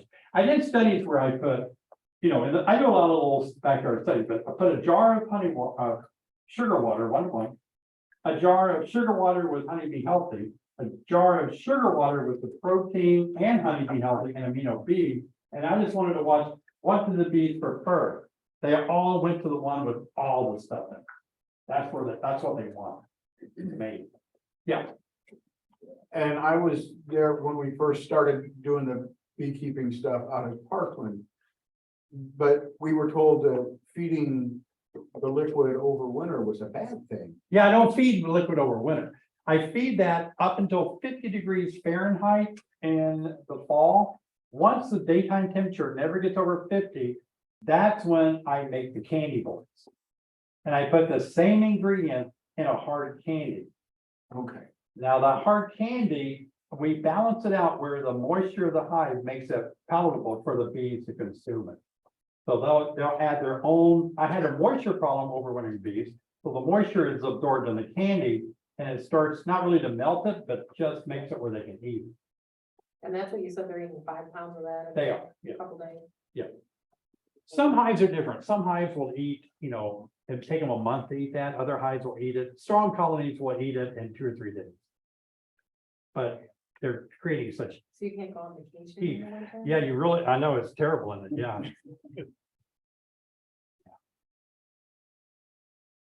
All right, I'll take one more question if you're dying to ask one more. Actually, if you're all right, what we do for about the last 15, 20 minutes of the meeting Cause we try and go around the room and have people ask about like what they're seeing inside of their hives. and Oh, wow, cool. Ask for some help, and we'd love to have you help us with some. of Oh, those- cool. That's a good some of those idea. Questions, anybody got questions about weird things they've seen? So I was, so we now have 3 hives, my 10 frame, my mom's 8 frame hive, and then we thought it was queenless, and so we bought another queen from Tom, and I split off. Now, we're gonna try to build up a small nuke and get through winter, don't know if that's gonna succeed or not. But I was taking out 3 frames yesterday so I could make this nuke and use the queen. And I was telling mom to go ahead and start feeding the 8 frame hive. And we have a hive top feeder. I popped the hive top feeder and about 100 hive beetles scattered. Yeah.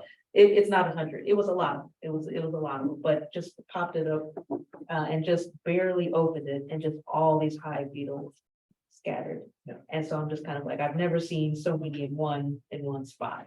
So first question is anyone else noticing that? A lot of hive beetles this year? And then second is, what are some ways that people are mitigating that? Do you have any hive beetle traps? Yes, we have beetles, the beetle blasters. Oh, with the oil in the bottom? Yes. Are they getting in the oil? We haven't put them in yet. Oh, We yeah, haven't put put them in Yeah, yet. because I didn't know it was that bad. I didn't Yeah, know it was that bad. the way to deal with small hive beetles in Illinois, they're a secondary pest. The way to deal with it is trap all the time. Smash, Yeah, smash. smash, trap.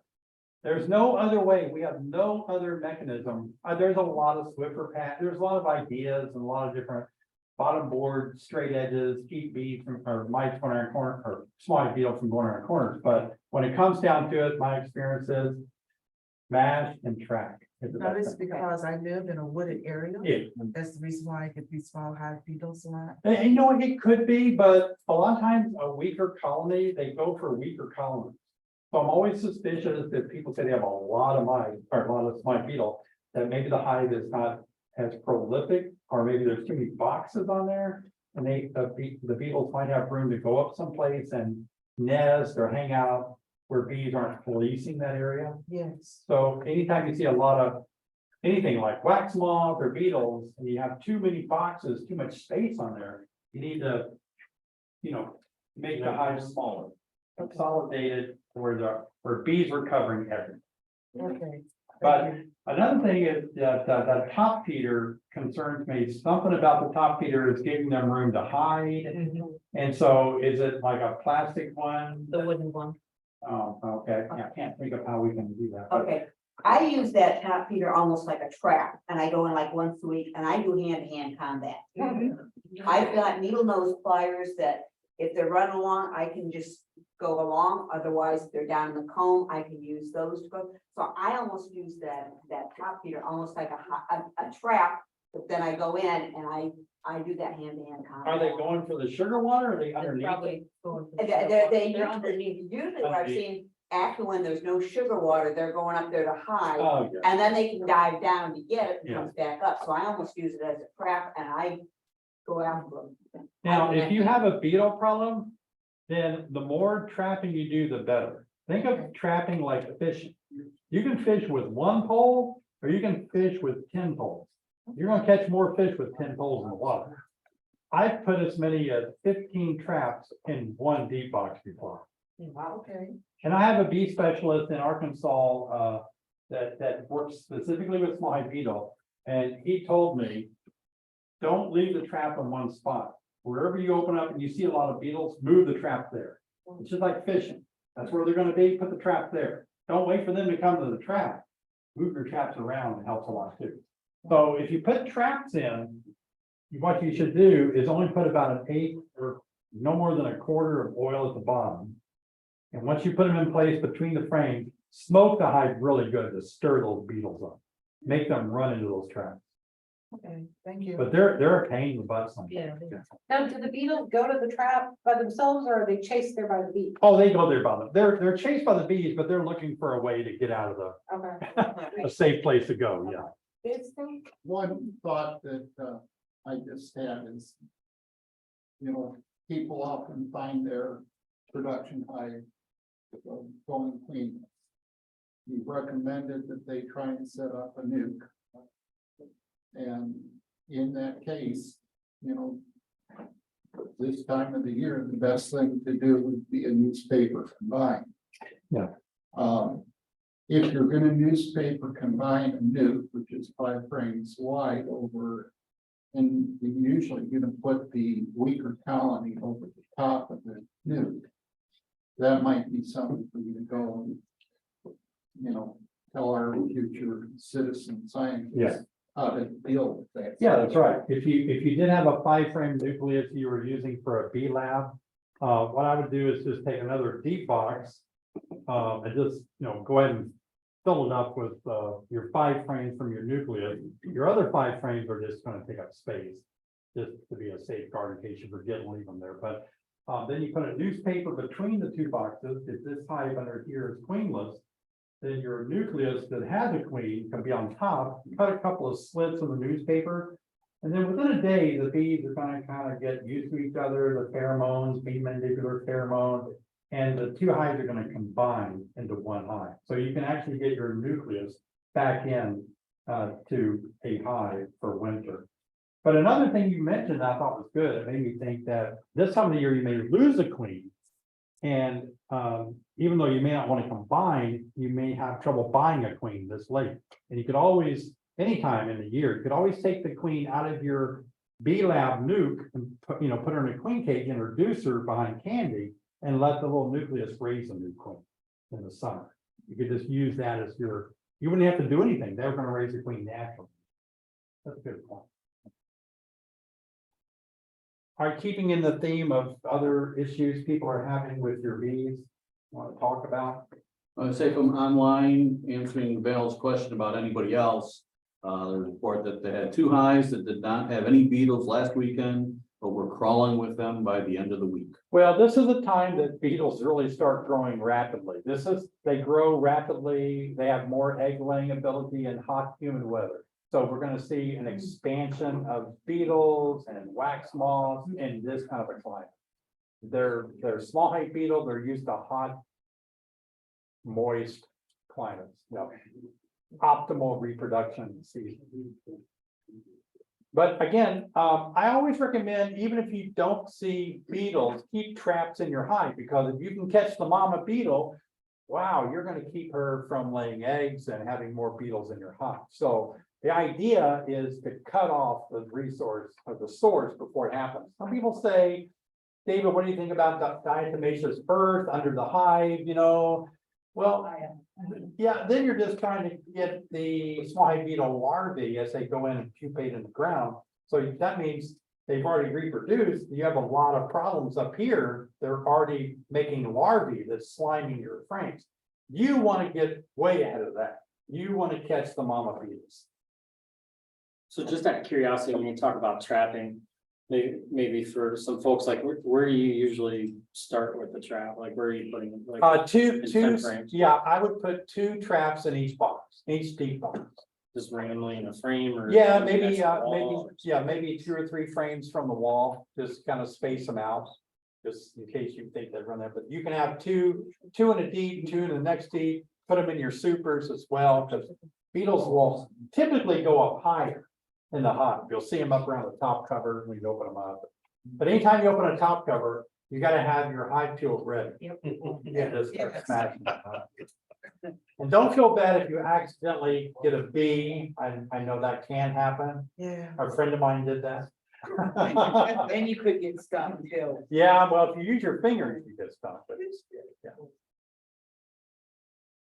The other thing I would suggest, if your hive dies and you're not, it's gone, clean it up, because I learned by experience, I didn't clean it up and it became basically a hive beetle wax moth bomb from the whole apiary. And then I had to fight it all summer. Yeah, that's true. So there's another question online. It says, are Swifter sheets an effective way to treat beetles? A lot of people have a lot of success with the sheets. I think they're specifically made for small hive beetles to get trapped in them. And most of the people I talk to say they always have beetles that are in those traps. So yeah, anything you can do to trap a beetle is good, absolutely. Yes, you can buy them on, Dam, Man Lake, big bee companies will sell these pads. You can throw. Also, it's not just your swivel pad, it's something specific. Yes, it is, yeah. Right. They look the same, yeah. The others may work too, but I'd stick with what the bee companies are selling. Your recipe for the mix is on it's online. It is, it's under our Would Be Kind description, but it's basically a teaspoon of amino bee booster, a teaspoon of honeybee healthy, and a teaspoon of ultra bee protein powder for manlet. For 1-to-1 sugar quart. So, yeah.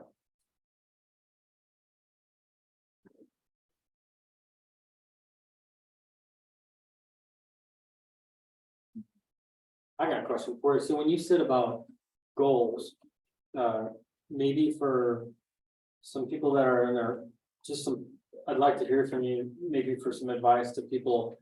First year, second year, third year, what are some goals besides raising queens that maybe they should put on their checklist? Oh, okay. I think the first year, the motivation in the first year is to do the basics. Just try to learn how to do an inspection. How do I look for eggs, larvae, and capped over pupae? How do I get familiar with what it looks like? And do I have enough eggs? How many eggs should I be seeing? And is my queen have a good laying brood pattern? The very basics, I think, is essential. Do I have enough food on there? And in the second year beekeeper, then you may want to advance yourself to say, I'm going to count frames of eggs. I'm going to count frames of brood. I'm going to see, do I have enough pollen stored in my frames? Do I have any pests and diseases? You know, I want to get familiar with what does European foul brood look like? What does American foul brood look like? Do I have American foul brood in my hive? You know, it's really easy to see and smell. Get in your second year, maybe, I mean, it's good to know it your first year, but you can only pile on so much. But second year, you want to move toward more of I'm going to dig deeper. I want to know more about every aspect of how my bees are doing. And then the third year, I think it's good to explore new things like make a split, raise queens, just expanding your knowledge out to actually put it into motion now. So I think it's tough. I've had a lot of new beginners start off their first year. Some of them will email me and say, David, I'm getting my package. And as soon as I get my new packet, which is 10,000 bees and 1 queen, I'm going to install them in 2 different hives. And I'm going to buy another queen. And immediately I have 2 hives. I'm like, oh no, you know, you're not going to like how that's going to go. It could go well, fingers crossed. But now you've only got 5,000 bees, right? And 5,000 bees. So the first year, you don't want to try a lot of experiments like that, because if you think about it, we shouldn't get into this math, but if you bought 10,000 bees, then you can use an equation. Right now, I think it's 238, but I think there's 238 bees dying every day on that. That's a mean death rate of that 10,000 bees.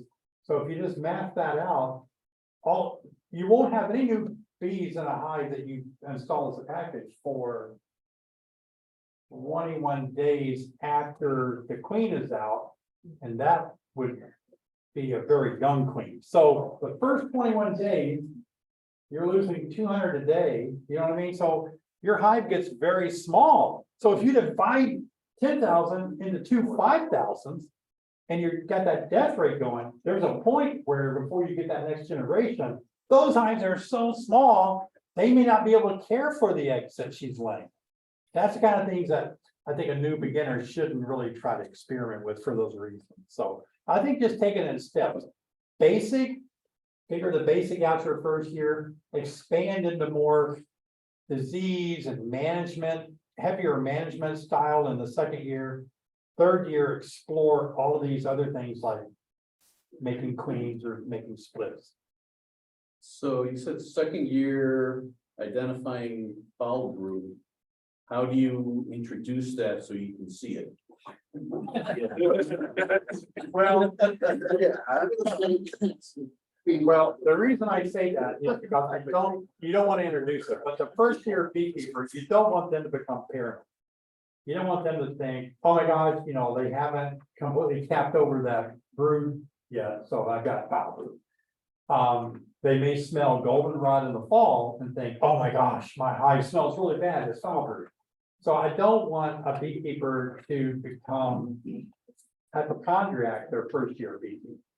And so, you know, if you have foul, American foul brood as a new beginner, you'll know it because you'll smell it really bad, but just spend more time learning.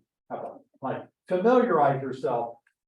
Don't go into past your second year without familiarizing yourself with those pests and diseases. That's what I mean. Look at pictures online. Yeah, get really used to what should I be seeing? You know, that second year. In regards to queen rearing, you don't necessarily have to do grafting. There's methods such as I think it's melodiscone, the notch method. You know, there's other ways. I mean, she tried the NICOT system, and that was a total fail for us, but. Oh, okay. Yeah. But most of them fail. It wasn't overwhelming success. Yeah, there are other ways that you can raise queens without having to do the graft. That's right. Yeah, and you can research that. Yeah, I tried most of those other methods too, and they do work. To me, they weren't as controllable for me. Yeah. I couldn't control it as well. That's when I do my. They're not gonna be the volume. No, that's right. queens that you. Yeah. Good point. Do you individually feed each of your hives or do you do any open feeding? Oh, I do open feeding, but the thing about individually feeding a hive that I'm troubled with as a backyard scientist is that when you open feed, you're usually only feeding the strongest colonies that have the most foragers. Your weaker colonies that may not have a good foraging team may not even find your open feed. So I think on the weaker colonies, they demand a top feeder because they just don't have good foraging. They're not strong enough to compete. So a lot of times I have to think of it that way. Also, if I top feed all my hives at the same time, I don't have any robbing. There's no reason to go rob a bank if you're a multi-billionaire, you know, and you got all that honey sitting on, or all that sugar water on top of your hive. So it drastically reduces robbing if you feed each hive equally, yeah, from the top. So you mentioned earlier about the larva being dry. I guess what are some signs for people to look for inside their hives to say, gee, I need to feed right now? Yeah. Well, the biggest sign about whether you should feed right now is to take some sort of a pan and put 1-to-1 sugar water in it with some stones or sticks and put it about 50 yards away from your hive. Don't put it near your hive. And see if any bees go to it.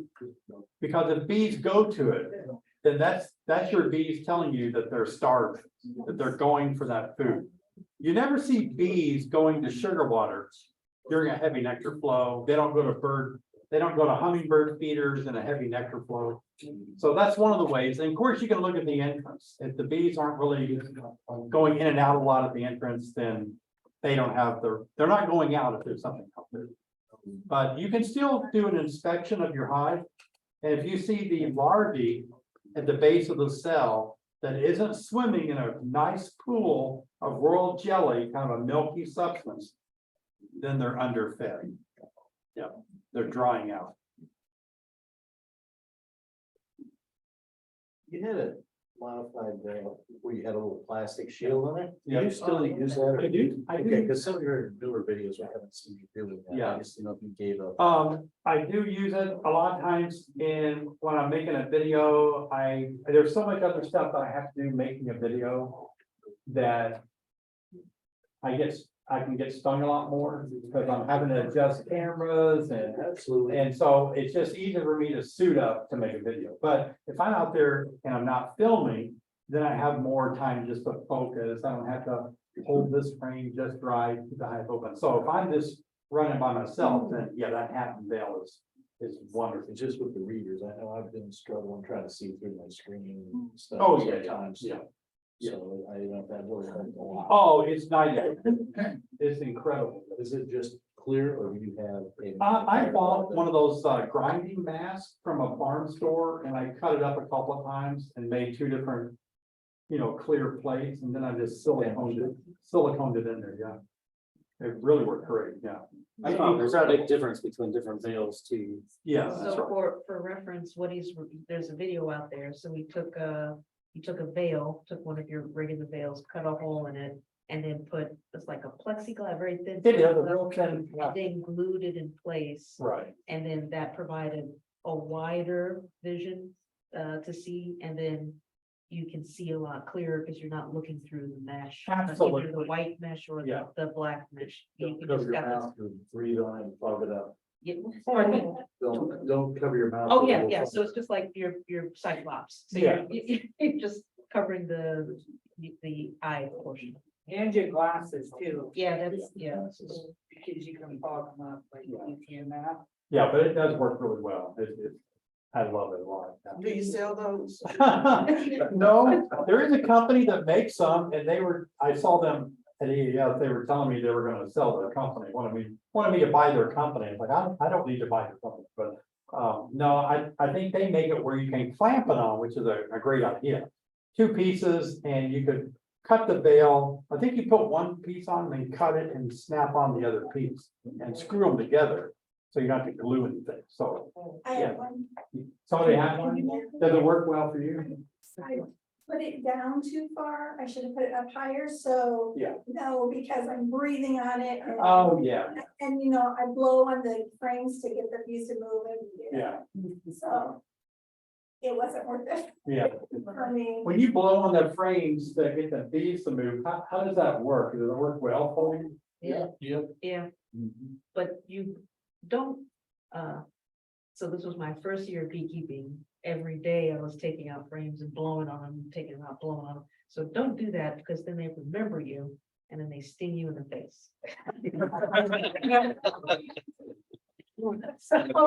Well, I was kind of brought up under a lot of different beekeepers in the old days, and back then, everybody said, whatever you do, make sure that you never exhaust your breath on a frame.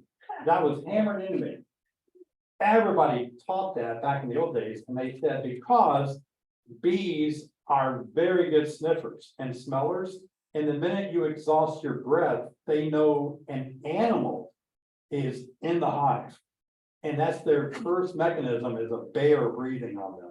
And they say, don't ever breathe on a frame, And I've not really tried it to see how it works. I move bees with my finger, but I was teaching your guys years ago in a beehive, and he went to blow on it like that.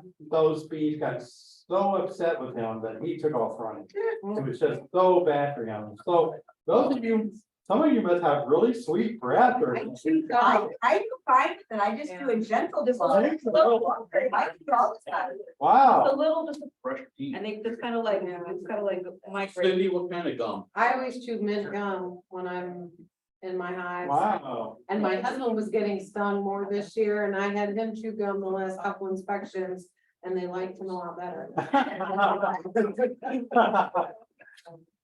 don't know, is that peppermint gum? Yeah. That's funny. I think you should, I would challenge you to experiment with just taking your finger and moving bees. I've never been stung by just taking my hand and moving bees with my finger. Because they just think you're another bee or something, But I still, based on what I was taught, it would be hard for me to blow on bees. Because I know how bees react. Is it CO2 that we breathe out? I think they really be bad. Yeah, they don't. It's working for you guys, I'm not gonna say it, you should stop. I do it all cut. Yeah. That's why I didn't try to go. I think that's it. All right, guys.